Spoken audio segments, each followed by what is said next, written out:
5 seconds to go.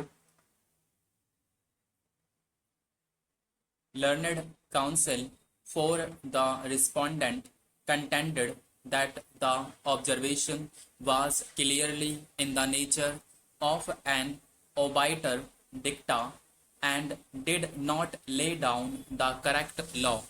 That was a case in which respondent number 1 had entered into a contract with respondent number 2 for taking advances of the security of the factory premises, plant, and machinery. A mortgage was executed by him in favor of the respondent bank. The bank insured the mortgage properties from time to time with the appellant company under different insurance policies. A fire broke out in the factory premises and the insurance company was duly informed. The surveyor estimated the loss at rupees 4,600 without prejudice to the terms and conditions of the policy. After some correspondence, the appellant insurance company repudiated the claim under the terms of the policy. Thereupon, respondent number 1 wrote to the insurance company that since it had repudiated the claim, a difference had arisen between the parties and appointed a sole arbitrator to decide the dispute. At the same time, it mentioned that if the insurance company desired to nominate an arbitrator, it may do so. The insurance company, however, took the stand that since it had repudiated the claim, the arbitration clause in the policy was rendered inoperative and no arbitration proceedings could legally be initiated. This led to the respondent number 1 filing an application under section 20 of the Arbitration Act.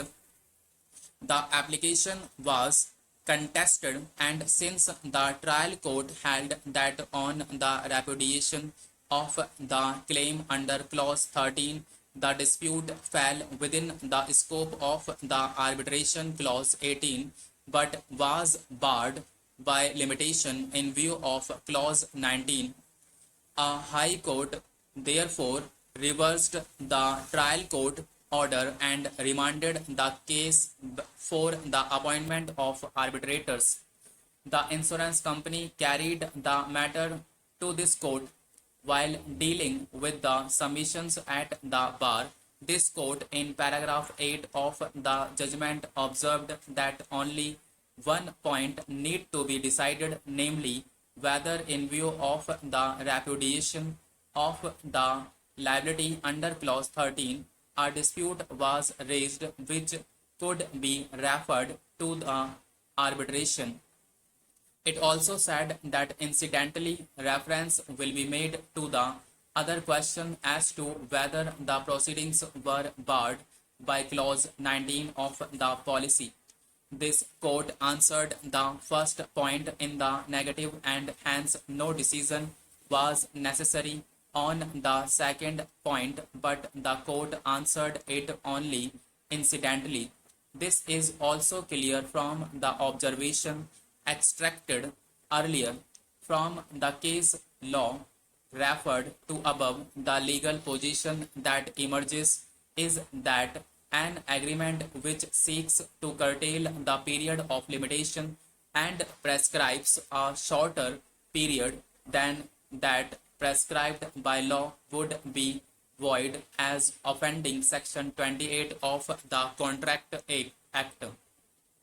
That is because such an agreement would seek to restrict the party from enforcing his right in court after the period prescribed under the agreement expires, even though the period prescribed by law for the enforcement of his right has yet not expired.